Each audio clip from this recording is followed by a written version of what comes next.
একদিকে আজই আসছেন জেপি নাড্ডা, তিনি বঙ্গ সফরে আসছেন আজ, এবং বঙ্গ সফরের ঠিক আগেই বাংলা নিয়ে এবারে বার্তা জেপি নাড্ডার। সন্দেশখালী নিয়ে রাজ্যের মুখ্যমন্ত্রী মমতা বন্দ্যোপাধ্যায়কে তোপ ডেকেছেন বিজেপির সর্বভারতীয় সভাপতির।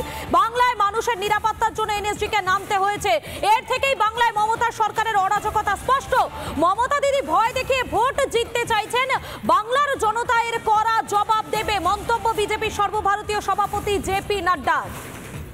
আজই বঙ্গ সফরে আসছেন রাজ্যের তৃতীয় দফা নির্বাচনের আগে জেপি নাড্ডা। তিনি আজ বঙ্গ সফরে আসছেন, দুটো জায়গায় মোটে সভা করবেন তিনি, এবং বঙ্গ সফরের ঠিক আগেই বাংলা নিয়ে এবারে কড়া বার্তা দিলেন জেপি নাড্ডা। তিনি বলছেন সন্দেশখালী যে প্রসঙ্গ, সেই প্রসঙ্গ নিয়ে রাজ্যের মুখ্যমন্ত্রী তথা প্রশাসনিক প্রধান মমতা বন্দ্যোপাধ্যায়কে তোপ দেগেছেন। তিনি বলছেন বাংলায় মানুষের নিরাপত্তার জন্য এনএসজিকে নামতে হয়েছে। এর থেকে বাংলায় মমতার সরকারের অরাজকতা স্পষ্ট। মমতা দিদি ভয় দেখিয়ে ভোট জিততে চাইছেন, বাংলার জনতা এর কড়া জবাব দেবে, এমনটাই মন্তব্য বিজেপির সর্বভারতীয় সভাপতি জেপি নাড্ডার। আমরা দেখেছিলাম সন্দেশখালীতে, সেখানে বিপুল অস্ত্র ভান্ডারের উদ্ধার হয় এবং সেখানে নামতে হয়েছিল এনএসজিকে, এবং তারপরে মমতা বন্দ্যোপাধ্যায় তিনি তোপ দিয়ে ডেকেছিলেন এই এনএসজি নামাকে কেন্দ্র করে, এবং সেই বিষয় নিয়ে বিজেপির সর্বভারতীয় সভাপতি জেপি নাড্ডা তিনি কি বলছেন একবার শোনাই আপনাদের। संदेशखाली की तलाशी के दौरान सीबीआई को 3 विदेशी रिवॉल्वर, पुलिस द्वारा इस्तेमाल की जाने वाली एक रिवॉल्वर, एक विदेशी पिस्तौल, बंदूकें, कई गोलियां और कारतूस बरामद किए गए हैं। संदेशखाली में जनता की रक्षा के लिए एनएसजी कमांडो को भी उतरना पड़ा है। इसी से समझ सकते हैं कि पश्चिम बंगाल में ममता बनर्जी की सरकार किस तरह से अराजकता फैला रही है। ममता जी जनता को डराकर, धमकाकर उनकी जान लेकर चुनाव जीतेंगी? क्या नेताजी सुभाष चंद्र बोस, रविंद्रनाथ टैगोर, स्वामी विवेकानंद और महर्षि अरविंदो जैसे मनीषियों ने इस बंगाल की कभी कल्पना की थी? प्रधानमंत्री मोदी जी ने संदेशखाली की पीड़िता को पार्टी द्वारा टिकट देकर भाजपा महिला सशक्तिकरण के संदेश को मजबूती दी है, और साथ ही ममता बनर्जी को यह जवाब दिया है कि ये महिलाएं अकेली नहीं हैं, इनके साथ सारा देश खड़ा है, सारा समाज खड़ा है।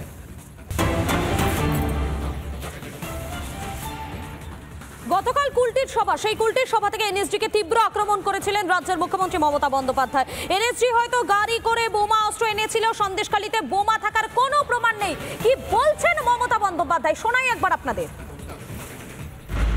क्यों आप इधर में एक चॉकलेट बोमा फटने से भी आपको सीबीआई, आपको एनआईए, आपको एनएसजी जैसे कोई युद्ध हो रहा है, और वन साइडेड स्टेट पुलिस को बताया नहीं, किसी को पता नहीं है क्या क्या मिला, किधर से मिला। ये भी हो सकता है खुद उन्होंने गाड़ी से ले आया, लेके शो किया है, कोई एविडेंस नहीं हुआ है कि वो उधर में थे। It is our challenge also. Bomb मार के नौकरी खा के आप चाकरी नहीं जीत सकते हैं। भाग देওয়ার ক্ষমতা নেই কিল মারার গোসাই। সন্দেশখালী নিয়ে প্ল্যান করলেন, প্ল্যান আমি ভেস্তে দেবো। সন্দেশখালী নিয়ে প্ল্যান করলেন, প্ল্যান আমি ভেস্তে দেবো। আপনাদের শোনালাম মমতা বন্দ্যোপাধ্যায় তিনি কি বলছেন। তিনি বলছেন সন্দেশখালী নিয়ে প্ল্যান করছে, ভেস্তে দেবো, এমনটাই বলছেন মমতা বন্দ্যোপাধ্যায়। এবং তার এই বক্তব্যের পর রাজ্যের বিরোধী দলনেতা শুভেন্দু অধিকারী তিনি কি বলছেন শোনাই আপনাদের। वेस्ट बंगाल टेररिस्ट का हब है ये पार्टी, इसका नाम टीएमसी नहीं है, टेररिस्ट मेकिंग কোম্পানি। কাজটা পুলিশের কাজ, পুলিশকে ক্যাডারে পরিণত করেছে বলে আজকে এই অবস্থা। বাংলা জঙ্গিদের হাব হয়েছে, মানুষ সিবিআই দেখেছে, ইডি দেখেছে, এনআইএ দেখেছে, এনএসজি দেখলো, আর্মি দেখার অপেক্ষায় আছে। আপনাদের শোনালাম রাজ্যের বিরোধী দলনেতা তিনি কি বলছেন, তার কি বক্তব্য, এবং এই পুরো বিষয় নিয়ে অগ্নিমিত্র পল এবং এর পাশাপাশি বিজেপির মুখপাত্র শ্রমিক ভট্টাচার্য এবং সৌমিত্র খান তিনি কি বলছেন শোনাবো আপনাদের। কেন মুখ্যমন্ত্রী শেখ শাহজাহানের পাশে দাঁড়িয়েছেন কালকে যখন কি বলে এনএসজি এসে আরডিএক্স অত্যাধুনিক আর্মস অ্যামিউনিশন, মুখ্যমন্ত্রী জানতেন না? এত বোম কিসের জন্য মজুত করছিলেন? আর এই কারণের জন্যই কি ইডি সিবিআইকে ঢুকতে দিচ্ছিলেন না, এটা বেরিয়ে আসবে। এগুলো হচ্ছে মুখ্যমন্ত্রীর নির্দেশে হয়েছে, যাতে সামনের লোকসভাতে এই বোমবাজি করে মানুষকে ভয় দেখিয়ে নিয়ে এটা করতে পারে, ইলেকশন করে।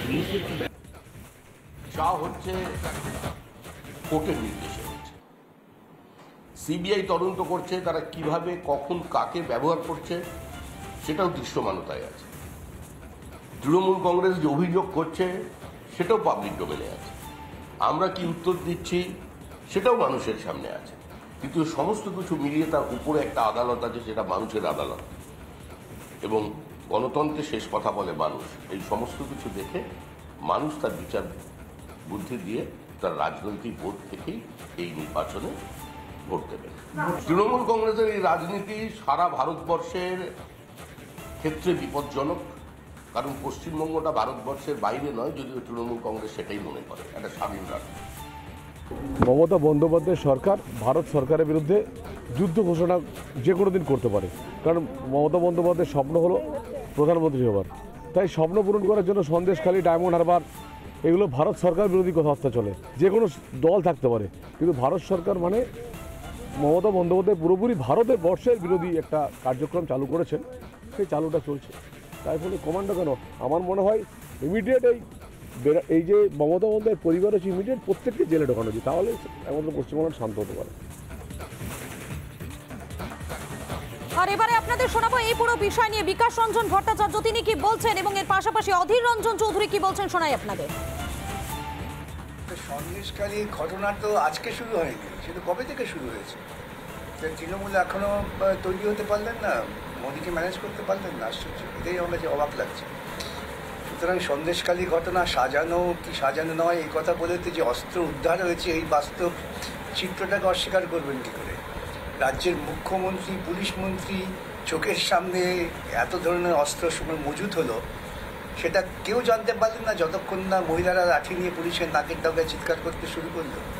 এরপরেও তো মুখ্যমন্ত্রী কিছু বলার অধিকার আছে কি আমি জানি।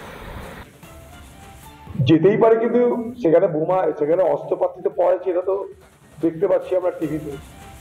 নির্বাচন কমিশনে কি এটা বলা হবে যে আমি মমতা ব্যানার্জি আমার নেতৃত্বে, আমার প্রশ্রয়ে, আমার মদতে আজকে বাংলায় আমি এই বিপুল পরিমাণ অস্ত্রের ভান্ডার করেছি, যেখানে এনএসজিকে আসতে হচ্ছে। যদি পশ্চিমবঙ্গের পুলিশ, সিআইডি যা যা দিদির হাতে আছে তারা যদি সক্রিয় হতো, তাহলে তো হাইকোর্টকে সিবিআই তদন্তের নির্দেশ দিতে হতো না, আর সিবিআই তদন্তের পরিপ্রেক্ষিতে এনএসজিকেও আসতে হতো না। তিনি তার দলের লোককে বাঁচানোর জন্য তিনি সর্বত্র যেতে পারেন। অপরাধীকে বাঁচানোর লক্ষ্য, অপরাধীকে বাঁচানোর দায়িত্ব, অপরাধীকে বাঁচানোর কর্তব্য বাংলার মামাটি মানুষের নেত্রী মমতা ব্যানার্জি। আপনাদের শোনালাম কি বলছেন তারা, তাদের বক্তব্য, এবং এই বিষয় নিয়ে শান্তনু সেন তিনি কি বলছেন, তার বক্তব্য কি শোনাই আপনাদের।